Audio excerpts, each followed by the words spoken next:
Hello, hello. Welcome everybody tonight. We're going to just take a few moments to allow everyone to get in and then we're going to get this party started. I appreciate you all. My name is Lakeisha Lloyd. I'm the Deputy Climate Justice Director of Common Defense. Super excited to have you all on tonight. Let's go ahead and start. If you're able, jump in the chat. Let's say where you're from, where you're hailing from tonight. Yes. All right. That's what I'm And talking if, about. and if you're a veteran or a military family member, tell us what branch of service you're into. Oh yeah, there you go. I see a lot of Army and Navy and a few Marines and a Coast Guard. There you go. Welcome everybody. Right on. I'm not alone. That's right. Army All veteran right. myself, I like seeing all this Army in the chat. That's right. Hello, hello. Welcome everybody. Awesome. Go Navy. I see that. All right, y'all. Just a few more moments. Let's folks get on in. I love seeing all this activity in the chat tonight. Let's go. We'd love to see it, but we're gonna actually be closing the chat here in just a second, just so us panelists can stay focused on what we gotta want to say to all of you. So thanks so much. But Lakeisha, you want to get started? Yeah, we can go ahead and kick it off. So, like I said, hi everyone, and welcome to the No Kings Veterans and Military Families Call tonight. I'm Lakeisha Lloyd. Like I stated, I am the Deputy Climate Justice Director with Common Defense, proud Army veteran. I enlisted young at 17, and I actually graduated advanced training on the Army's birthday. So, this weekend's a little personal for me. I wore that uniform with pride, not to serve a man, but to serve the Constitution. That oath didn't expire when I took off the uniform. And that's what brings us here tonight. At Common Defense, we say no kings, not as a slogan, but as a reminder of who we are and what we stand for. This country was founded on the rejection of monarchy. And we, as veterans and military families, continue that legacy by standing against authoritarianism, no matter what party it comes from. We deeply believe in nonviolence, not as a sign of weakness, but as a powerful force for justice. Our mission is not to intimidate or escalate, but to organize, educate, and protect the democratic freedoms we swore to defend. We've seen from this past week's events what happens when power goes unchecked. We get National Guardsmen and Marines deployed against peaceful protesters, troops paraded like props for a president's birthday party, and billions spent on vanity while our barracks have mold and our families can't afford groceries. That's not patriotism, y'all. That's exploitation. This space tonight is about real respect, the kind that comes from action, not spectacle. It's about building people power to protect the freedoms we fought for and organizing alongside those who are still struggling through the consequences of policy failure and political neglect. No tanks in the street, no birthday parties, no kings. So, with that, let us go ahead and get into our community agreements for tonight. First, respect everyone. No discrimination, harassment, or inappropriate behavior will be tolerated. That includes romantic or sexual attention. Our calls and our meetings are a no pursuit zone. Stay grounded. Speak from your own experience. Be curious, not combative. Conflict happens. Handle it with care and not call outs. Share the space. Step up, step back. Make room for all voices tonight. Avoid dominating or derailing the conversation. Check your rank. We're not here to recreate the military, y'all. Everyone's voice matters, regardless of your background, service, or role. And be accountable. If you see harm happening, speak up or get help from a staff member. We're here to support and repair, not punish. So, with that, I'd like to go ahead and turn it over to our MC tonight, our political director, Naveed Shah. Naveed, take it away. Thanks so much, Lakeisha, and welcome everybody. Hey, my name is Naveed Shah. I'm the political director of Common Defense, an Army veteran, and I'm based here in the Washington, D.C. area. Um, I served in Iraq, and I was actually there in 2010 when Iraq held their second ever national elections.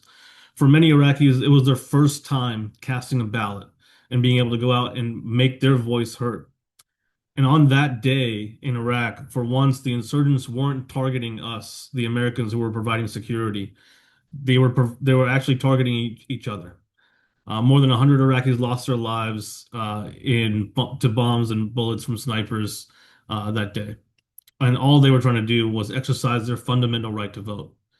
In that moment, the sanctity of our rights became clear to me, and I promised never to take them for granted. So when I saw what happened right here at home in DC on January 6, 2021, I was more than just shocked and appalled. I was scared for what could happen to our country if we allowed things like the big lie to continue to fester and what they would do if the insurrectionists ever took power. On that dark day in January, we witnessed a terrifying assault on our democracy. That mob was incited by lies, fueled by anger and a hunger for power, and they assaulted our capital, leaving a trail of violence, trauma, and shattered trust in its wake. And it wasn't just an attack on a building. It was an attack on every vote cast, every voice heard, every principle that America was built upon. The scars of that day run deep. We know personally folks like Officer Michael Fanone and Harry Dunn, who were injured and impacted by the events of that day. But let's not forget the true culprit. It was a mix of political ambition and disregard for the truth that birthed that insurrection. Donald Trump was fueled by a personal grievance and a hunger for power. He weaponized those lies and tried to steal an election. And he unleashed a mob on our democratic process. And while that day itself was etched in history, it wasn't an isolated incident. And across the country now, we're seeing what happens when those kind of powers come to be.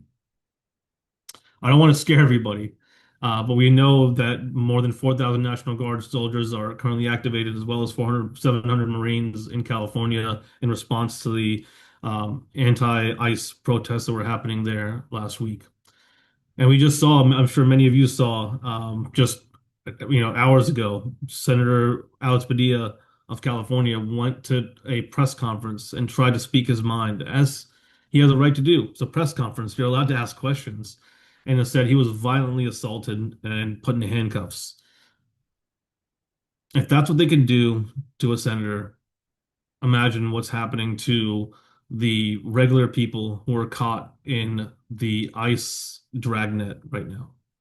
And that's why it's more important than ever that we stand up for our rights. This president and his regime are manufacturing a crisis. And even when the governor, the mayor, even the LAPD police chief are saying there's no need for military intervention, they want to send Marines in to Los Angeles. So what I'm trying to say is really important right now for us to get together and ensure that we commit to deliberate, strategic nonviolence. It's a powerful moment right now to protect democracy in our communities. While Trump and his cronies are watching the show in DC, Americans are going to be at home, stuck choosing between healthcare, childcare, and feeding their families. His birthday parade isn't about patriotism, it's about power. And here's the truth. In a recent poll that Common Defense did of veterans across the country, 70% of veterans, including majorities of Republicans and independents, said they are opposed to Trump's birthday parade. Because we know that you don't honor the troops by making them props. That's why Common Defense and our other military veteran organizations and partners are so proud to work with all of you, centering and celebrating not only military families, but working families all over the country and indeed all over the world, because this No Kings movement is a worldwide movement. In the face of oppression, your collective strength and unity are building a people-powered movement that empowers us all. Together, we're stronger, and I'm confident that your efforts will continue beyond Saturday to safeguard the values that we all hold dear. Because your work here, Saturday is not the end of the work. It's just the beginning, and we have a long way to go. With that, I'm going to pass the mic to my dear friend, Amy Allison, Army veteran and board member of Common Defense and founder of She the People. Or she. Thanks so much. Hi, everyone. I'm Amy Allison, Army vet and proud board member of Common Defense. I just want to start by saying thank you to each one of you for showing up today. We're here because we know something's deeply wrong, and we're here because we intend to do something about it. Now, I was asked today to share my thoughts on how we got to this moment and what we should carry in our hearts as we head into this weekend's No Kings gatherings across the country. My story begins in uniform in the Army, where I spent much of my time stationed at the VA hospital in Palo Alto, California. And there I saw up close what many of us already know, the way our country fails its veterans and military families. Not in words, they love to say thank you for your service, but in actions. I saw vets waiting months for care. I saw families navigating a broken system just to survive. And I knew even then, our families deserve better than neglect. But today, 25 to 27% of active duty households don't have enough to eat. That's one of four. Over 2,000 Army facilities are filled with mold. Families are getting sick. Soldiers can't focus on their mission because the kids are hungry and their homes are toxic. And yet, this administration prioritizes parades and tax breaks for billionaires over housing, healthcare, and safety for those who've served. Congress just passed a budget that cuts VA staffing by 15%. That's 15%, 83,000 jobs. So when we ask, how did we get here? This is part of the answer. We are here because we've entered dangerous territory. We're now watching as Donald Trump attempts to remake this country in his image, not as a republic, but as something far more dangerous, a place ruled by force, spectacle, and fear. He's using the military, not to defend democracy, but to threaten it, to silence dissent, to elevate himself. This week in Los Angeles and California, my home state, Hegseth ordered Marines into the LA area as a threat to use against peaceful protesters. And already, as you heard, National Guard troops were deployed into Los Angeles. So think about that. Sent into the streets without the consent of the police chief, the sheriff, the mayor, or the governor. We swore an oath to the Constitution, not to the king. And yet, this is what we're seeing. An effort to militarize our politics, to turn our service against our people, and to strip away the rights we defended. And here's what veterans know and what military families understand deeply. This has happened before. It happened in Watts, in Detroit, at Kent State. We remember what happens when the military is used against the people. It destroys trust, it opens old wounds, it risks turning neighbor against neighbor and soldier against citizen. Also, there's the law. The Posse Comitatus Act of 1878 limits military use in domestic law enforcement, a principle rooted in fears of authoritarianism.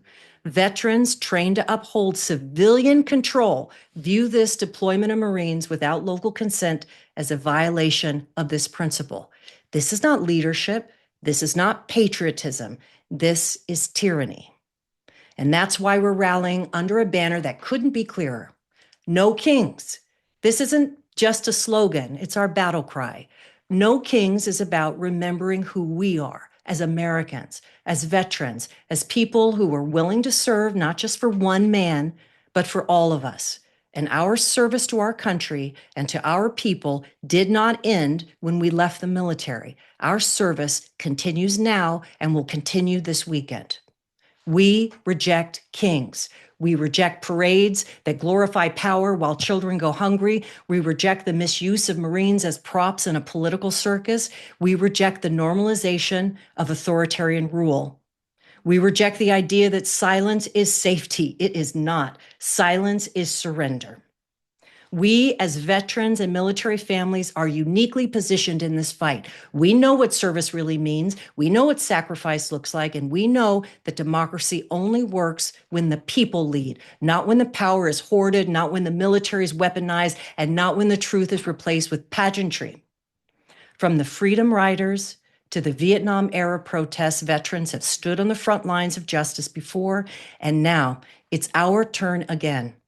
We believe in this country, and we will not let it fall to authoritarian rule. So, In answer to the question, what do we hold in our hearts and minds this weekend? We hold love, love for our communities. We hold strength, strength from our service. We hold clarity, clarity about what's at stake, and we take action.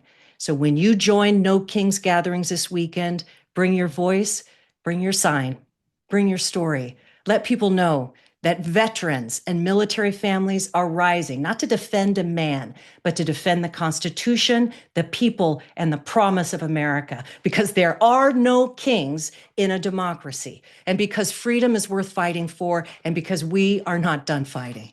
Thank you so much, and I'll see you this weekend. Thanks, Amy. We appreciate you. And up next, we have our good friend Jacob Thomas to go through some important info that you will all should find helpful. Yeah, well, hey y'all. Thanks, Naveed. My name is Jacob Thomas. I am an Air Force veteran. I use he, him pronouns, and I am our communications director here at Com Defense. I'm so happy to be with y'all. Honored to be among such a great group of patriots. And I'm going to throw in the chat here a Google Doc that we have with kind of collaborated from a few of the different talking point pieces and messaging guides that have been out both with our friends at the No Kings kind of headquarters with our folks at Indivisible, but also different pieces that we put together specifically for veteran talking points as well, and what to do both in terms of when you're out this weekend, but also in helping you find your voice and get that out there in terms of direct to camera videos or letters to the editors or op-eds that you can put out, even if you're not going to be speaking at one of these rallies, but just attending, or maybe you can't make it because you have work or something else.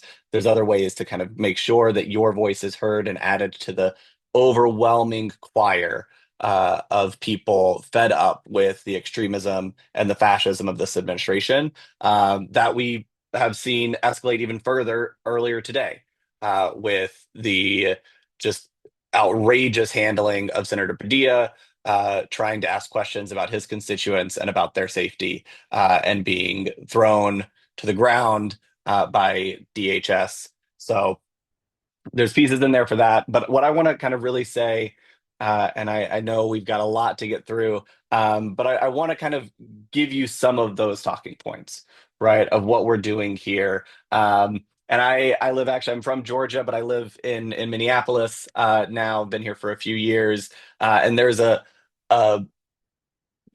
mural kind of statue piece down the street from me. It says, a quote from Cornel West that says, "Justice is what love looks like in public." And I want to remind us today that protest is what patriotism looks like in public, right? When there is unjust policies being carried out by a regime that is trying to take us down a dark road of fascism, it is patriotic to stand up and fight against that. It is patriotic to fight for your neighbors, to keep them safe, and to stand in solidarity with those who are oppressed in this country. It is patriotic to stand up for the values that this country was founded on, that when we said every morning in schools, and when we raised our right hands, and when we took those oaths, and we sat there and we were told that liberty and justice was for all, that we believed it, and we are going to fight like hell to make sure that liberty and justice really is for all. That is what this administration, that is what this regime is trying to undo. That is what they are trying to change. But we are here tonight, and we will be here on Saturday and throughout as long as it takes. If it's another 3.5 years, then you better damn bet I will be there for 3.5 years fighting against these atrocities. And that is what we are all here to do. So let's do that together. Let's remind the public, let's remind this fascist dictator who doesn't know how to put on a good foundation what patriotism actually looks like. And so that's what we're here to do. So join us in that, keep up the fight, and use this toolkit to help do that work. Back to you, Naveed.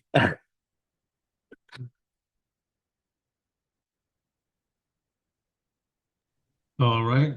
Thanks so much, Jacob, and up next we have, let me pull up your slides. Alex Rich is going to be going over some safety and security stuff. Alex, feel free to jump in. How's it going, everybody? Alex Rich. I'm the data director for Combat Defense out of Durham, North Carolina. Air Force veteran, spent a little over 10 years flying U-28s and KC-135s. First off, nobody told me that I was going to have to speak after all these great speakers. So really the only thing that I got going for me is that I am delivering the thing that all of you with military experience have been waiting for, and that is the safety brief. So get up for it. Super excited. Before we dig into all that, I want to kind of talk to you, those of you who are new to this space. I'm a little bit new too. I've been at Common Defense for about 2 months. 2 months ago, I was just doing a regular data job. And, one of the first things that Doge did was cut folks who worked on the Veteran Crisis Hotline, the call that people make when they are at risk of suicide. And that was a red line for me. And I was really fortunate to be able to reach out and find these folks who organize people power to impact policy. But if you're new to this space, you're not alone. Also, if you're new to protest, you're not alone. I am from a very small town in Maine, and it does not come naturally to me to sing, dance, or chant in public. But you know what? I go to these things and I fit in, and it's fine. The important thing is showing up.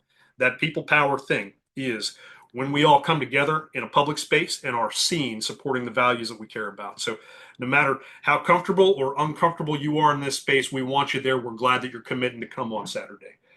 We're going to talk about in this safety brief what to bring. We're going to talk about situational awareness. We're going to talk about preparing to de-escalate, and then we're going to talk about some tactics for de-escalating, because at the root of this whole effort is our mission to be a peaceful protest.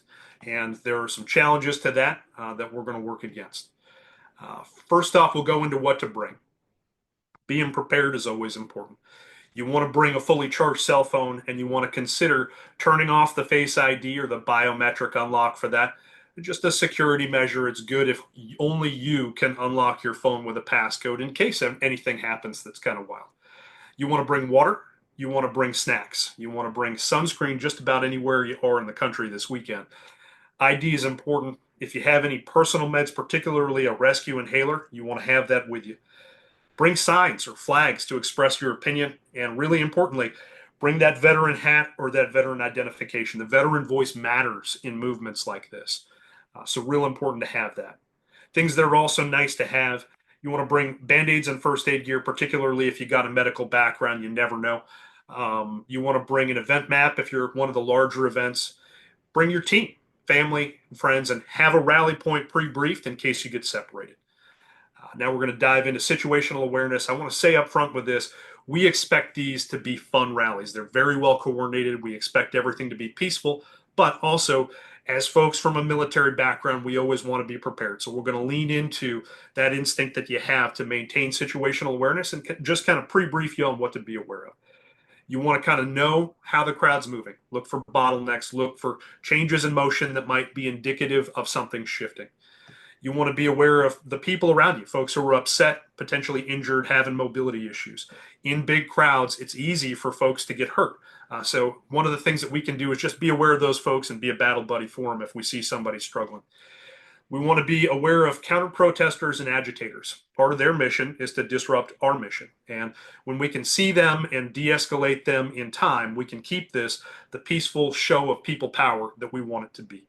You want to be aware of vehicles close to the crowd and the crowd's impact on traffic. Sometimes people get frustrated. Just a thing to keep an eye out for. You also want to be aware of where law enforcement is, what they're saying, and how they're moving at all times. Next, we're going to go into preparing for de-escalation. I will tell you, my first protest was at Lafayette Square in D.C. in 2020. And it was the first time in my life where I ever had somebody kitted out in the uniform that I used to wear, squared up against me, but this time with no name badge and a face mask, and they were kitted out like Navy SEALs with an M4 like the one I used to carry in my airplane, looking at me with hostile intent. And I will tell you, the first time you have that happen to you, you're going to have some feelings. So what I want you to do if you get in a situation like that, or just any kind of triggering situation this weekend, is take a deep breath and think about the ABCDs of being prepared to deal with these kinds of things. First, I want you to assess what's happening. Just take a moment to think and to kind of center yourself. Then I want you to breathe. I want you to really think about your feet in contact with the ground and feel the air come in and out. And only after you've done that, I want you to choose whether you're going to engage or not. And if you decide that you're going to engage, then I want you to start to de-escalate, because the whole mission here is peaceful protest and people power. So with that in mind, there are 6 Ds of de-escalation, 6 different tactics that you can take to try to wind things down if things start to move towards conflict or violence or anything other than the peaceful messaging that we want to present. So the first of those is delay. Wait it out. Some of these things fizzle out. And if it feels like we don't need to engage and do anything other than let somebody kind of fizzle and relax, that's a good way to deal with things. Next up, direct intervention. This is speaking to somebody. And when you do that, I want you to really focus on keeping an even tone of voice, speaking with confidence, and keeping your hands visible. Particularly if you're speaking to law enforcement, it's especially important that you not touch police officers. That includes their horses, their scooters, their bikes, any of that, for legal reasons. Next up, we've got distract. Some of us are especially good at using a sense of humor or an off-the-wall question to just redirect somebody's brain and bring them back from a headspace that they might be going down into that they don't need to be going down into. Next up, distance.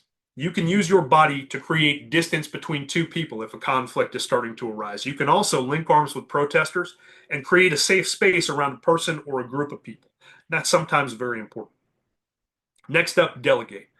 You're going to a peace rally, and there are going to be a lot of people there. If you're alone, you might be in the wrong spot. But if there are other people there, you've got team members around you, and you can work with those team members to accomplish the de-escalation that you need to accomplish. So keep that in mind. You're not alone in any of the things that you need to do this weekend. Finally, documentation. There are instances at these kinds of events where it's sometimes important to have what's going on video. And you got to use your personal judgment to make sure that putting a camera in somebody's face isn't going to escalate them and cause them to be more upset. But there are a lot of instances where being on camera makes somebody start to think about long-term consequences and puts their headspace in a little bit healthier and safer zone. So with all that said, I want to kind of bring us back to the exciting and really fun mission that we're going on this weekend together. It means a lot for all of you who have already served to continue your service and to bring your voice and your power into this moment to support the Constitution and the rights of the people. Super excited to see you all this weekend. We will make all of this slide deck available to folks if you want, and really, really excited to have all you be a part of this. Thank you. Thanks very much, Alex. And I really appreciate what you said at the very beginning about, coming into this space, some people for the first time and getting used to it. Like it is a new thing for many people. I just want to leave this up for a second. So if anyone wants to grab the QR code and download the toolkit that's helpful for you, you have a second to do that. But this is all really exciting. I mean, we are veterans. We are going to be prepared for what we wanted, what's happening this weekend. But we also want to be prepared for a good time, right? Like this really should be a uplifting moment for us as community members to come together. Not only in our communities, but just knowing that there are thousands, if not millions, of more people just like us all across the country and the world. Because I know that there's going to be events like this happening outside the United States as well. On Saturday. It's going to be a really amazing moment for us to all come together. So take a second, grab this QR code, download the toolkit, and we will send these around after the call, including the recording.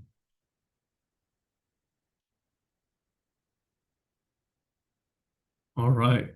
And up next, I'm going to pass it to my good friend Lakeisha to close us out. Appreciate you, Naveed. So, as we close tonight, I just first and foremost just want to thank each and every one of you for choosing to stand up in this moment, not just for yourselves, but for our communities, our families, and our democracy.